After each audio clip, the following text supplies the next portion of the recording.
Hoy tenemos con nosotros en Lóstrego a Jaime Altozano, compositor, productor musical y youtuber. Sus vídeos más populares en la red social son análisis en profundidad de bandas sonoras como las de El Señor de los Anillos o Star Wars. En general, todo su trabajo en YouTube pivota en torno al aprendizaje y a la divulgación de cultura musical, a ofrecer una manera diferente de entender la música. Hoy hablamos con él de la importancia que tiene la propia música en el mundo de los videojuegos.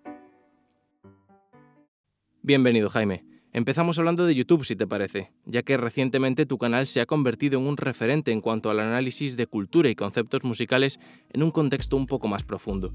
Cuando te lo creaste, ¿cuál era el principal objetivo?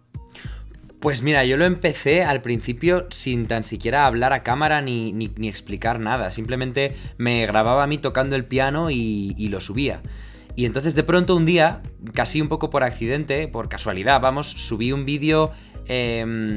Tuvo un mínimo éxito un vídeo que subí en el que hablaba a cámara y en el que contaba cómo grabarte con un micrófono de 20 euros y de pronto la gente decía, ostras, pues esto me interesa mucho porque yo siempre me he querido grabar y no sabía cómo y tal, y entonces la gente me decía, pues esto a mí nunca me lo habían explicado así en clase y no sabía que esto tenía que esto funcionaba así, y entonces pues de pronto dije, bueno, pues voy a seguir.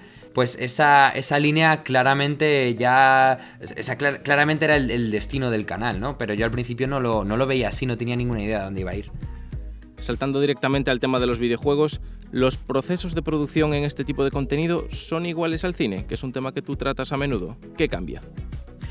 Pues en los videojuegos, una de las cosas que no pueden hacer normalmente, que en el cine sí pueden, es usar leitmotivs, que es una cosa que popularizó Wagner, que era un compositor romántico que hacía ópera, que era básicamente a cada personaje asignarle un tema o un motivo musical, una melodía, que tú ya la oyes y la reconoces, y cada vez que ese personaje aparecía en el escenario, sonaba ese leitmotiv.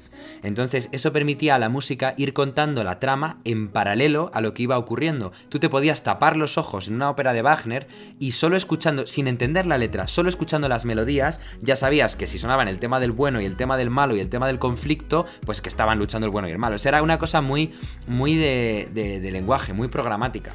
Una de las tradiciones más importantes, una tradición operística que se ha pasado al cine, de pronto intenta acceder al videojuego y tiene muchos problemas, porque el jugador de pronto no mira a donde el diseñador del juego puede querer que el jugador mire, porque el jugador es libre. El jugador puede coger y entrar y salir de una habitación 5 veces, o puede ir a hablar con un personaje secundario cuando está ocurriendo una escena de acción muy importante, y la música, como son pistas de audio pregrabadas, no tiene la agilidad suficiente para responder a lo que pide el jugador.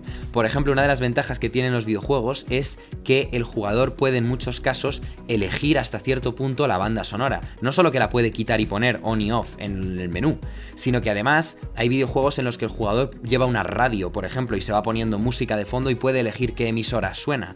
Si en el cine la música se puede usar como herramienta para potenciar una emoción concreta, en los videojuegos la música se puede usar como un elemento interactivo más, con el que el jugador puede interactuar y puede modificar para elegir qué sentimiento quiere producirse a sí mismo cuando ve una escena.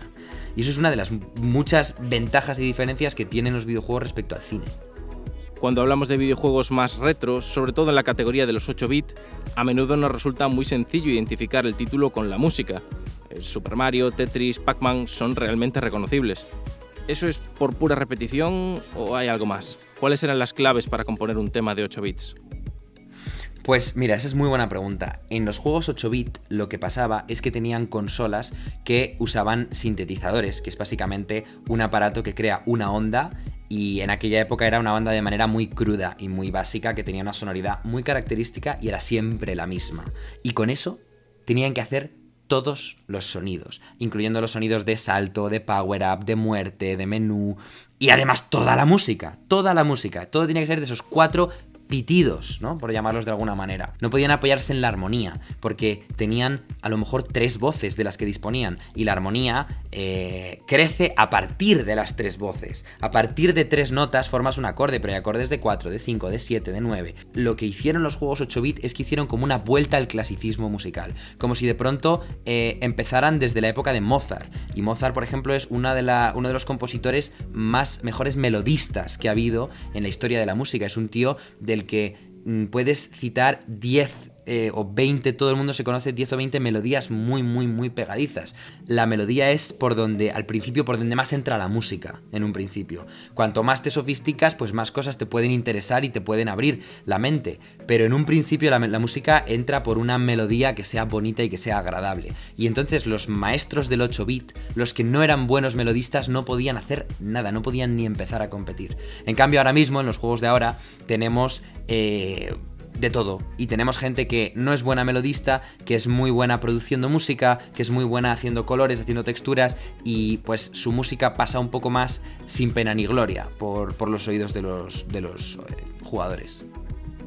Si mañana te llamasen para encargarte, no sé, una banda sonora de un videojuego, ¿para qué tipo de género o plataforma te gustaría componer?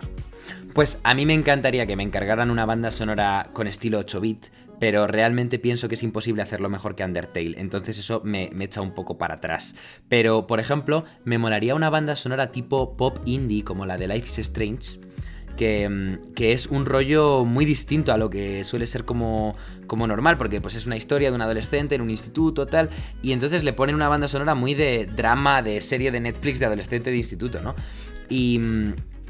Y bueno, y cogen muchas canciones, licencian muchas canciones que ya existen, por ejemplo, pero también hacen algunas originales, ¿no? Y a mí ese rollo me gusta mucho, me parece como muy diferente. O por ejemplo en The Last of Us, ¿no? Que Santaolalla hace el tema principal y hace más temas, ¿no? Pero el tema principal es claramente su estilo, ¿no? Y claramente tú le ves a él, le escuchas, ese compositor, le escuchas con su seña de identidad totalmente ahí puesta, ¿no? Pero han conseguido enmarcarla dentro del juego, no queda como que él ha llegado y ha dado su pieza y se ha ido y ha quedado como desengranada, ¿no? Sino que realmente el juego coge la identidad de ese compositor y la integra dentro de él. Eso también me gusta mucho, ¿no?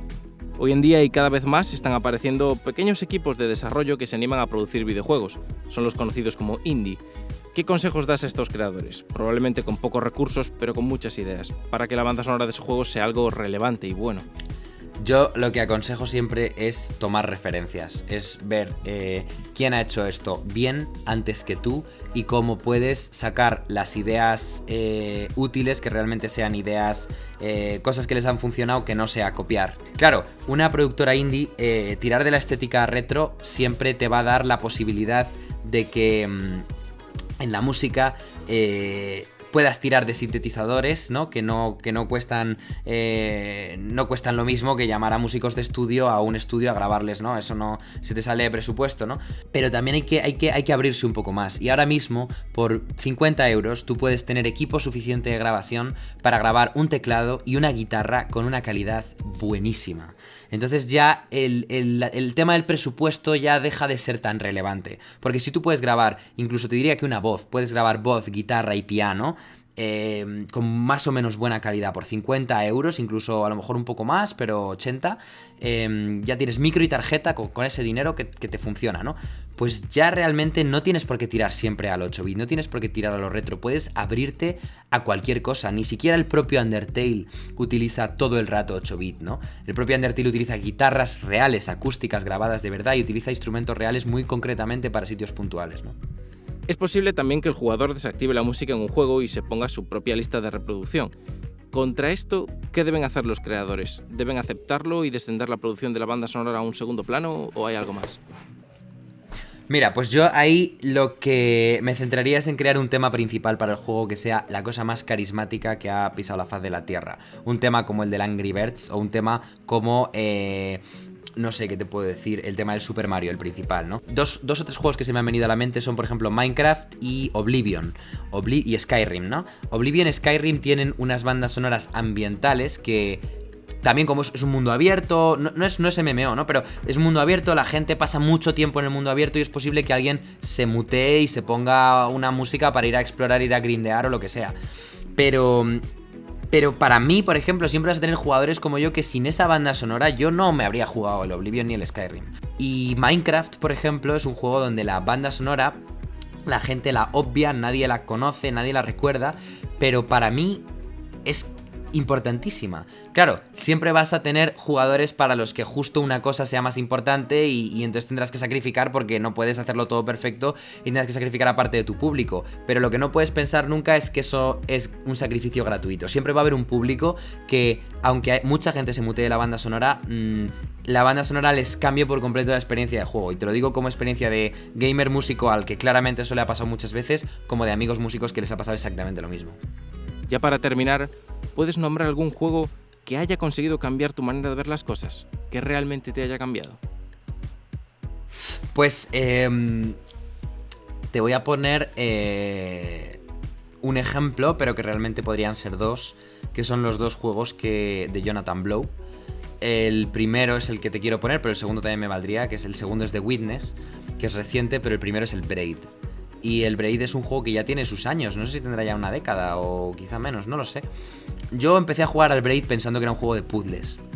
Un juego de puzzles sin más, que no tenía, pues, que era muy bonito, tenía una banda sonora preciosa, tenía una estética preciosa, pero no... Y de pronto, ¿no? Cuando lo acabé, el final es buenísimo, no voy a entrar en detalles por si alguien no lo ha jugado. De pronto vi como que realmente no era un juego de puzzles. Realmente estaba contando una historia muy muy íntima y muy muy personal de Jonathan Blow sobre una expareja que había tenido y cómo había sido su ruptura con esa expareja, ¿no?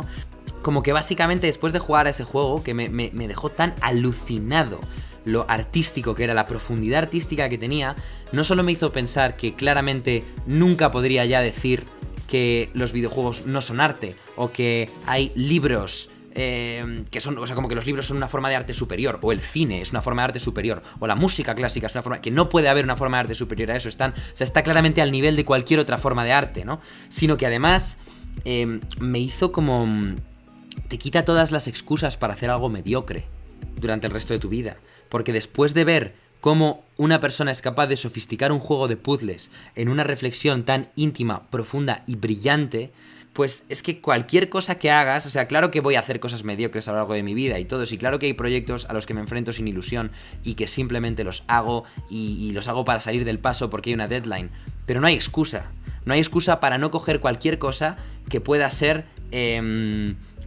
cualquier proyecto, aunque sea un puñetero trabajo de clase, o aunque sea cómo ordenar tu cocina. Si un juego de puzzles puede llegar a ser eso, todo puede llegar a ser eso y más.